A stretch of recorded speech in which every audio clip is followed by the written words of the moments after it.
Alors, culture d'échalotes ou film bio. Bon, on voit encore les arceaux, mais après fin mai, il n'y a plus rien à craindre dans de la mouche. Bon, j'ai mes voiles là, j'en ai un là, on peut voir, un deuxième en dessous, qui a servi aussi pour l'ail. Alors, c'est une des planches. Là, je suis pas mal pris par l'herbe là, il n'y a pas de problème. Là, c'est dans mes échalotes. Alors, je vais voir, c'est bien de l'échalote. Il y a beaucoup de personnes, ils me l'achètent pas. Gustatif, c'est une merveille. C'est un goût, c'est exceptionnel. Les références, c'est pas la grosse distribution, attention, hein, c'est eux, ils s'en foutent hein, du goût, du tout, de la conservation.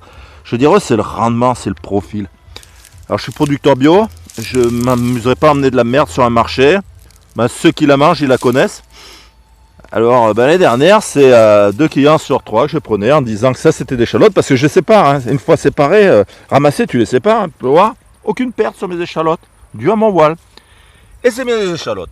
Si je les sépare, ça ne devient pas de l'oignon. Ça marche pas comme ça. Hein. Un oignon, c'est individuel. Une échalote, c'est aggloméré entre eux. Hein. Tu parles d'une bulbe et tu te retrouves avec ça. Ça, c'est de l'échalote. Si je les sépare, le miracle de la nature fait pas que ça devient un oignon. C'est toujours une échalote. Et moi, l'année dernière, alors ça m'énervait parce que je perdais des clients. Je dis, ah mais merde, je veux dire, c'est quand même malheureux. Tu emmènes de la qualité et tu perds du client parce qu'ils n'ont qu'une référence. Et c'est la grosse distribution. La grosse distribution, c'est connu. Hein. Ils vendent de la qualité. Hein. Et dans le problème, je me suis mis à faire, dans un autre tunnel, de la cuisse de poulet. Vous la reconnaissez celle-là? Alors c'est pas la seule échalote. Hein. Moi j'aimerais bien trouver en bio, c'est de la grise. Et encore, je regardais par internet, je sais pas où en trouver. Elle est plus petite, hein, je veux dire, ça se mérite. Le goût, ça se mérite aussi. Il y a un moment où il faut faire l'effort de vouloir éplucher un ail, de vouloir éplucher un oignon, une échalote. Ah tu vois, elle est belle celle-là, beau rendement. Le problème, c'est qu'elle ne jamais complètement. C'est que j'en ai déjà récolté il y a 15 jours de ça, elle commence à s'abîmer. Hein. C'est pour ça, il ne faut pas vous étonner, vos échalotes. C'est normal, vous les perdez, c'est de la merde. De toute façon, ils s'en foutent de la grosse distribution. Plus vous en perdez, plus vous achetez, plus ils gagnent. Je crois que maintenant, le fait d'une variété dépend de ça. C'est qu'il faut qu'ils gagnent un maximum de profil.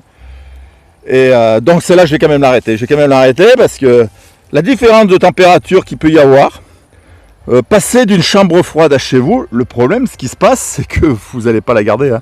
Alors quand vous les épluchez à la noisissure, c'est normal. Tandis que moi, celle que je fais, elle peut se garder jusqu'en juin.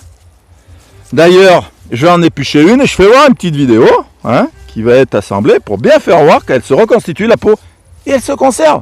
Alors après, pour ce qui est de la goûter, ça dépend de consommateur.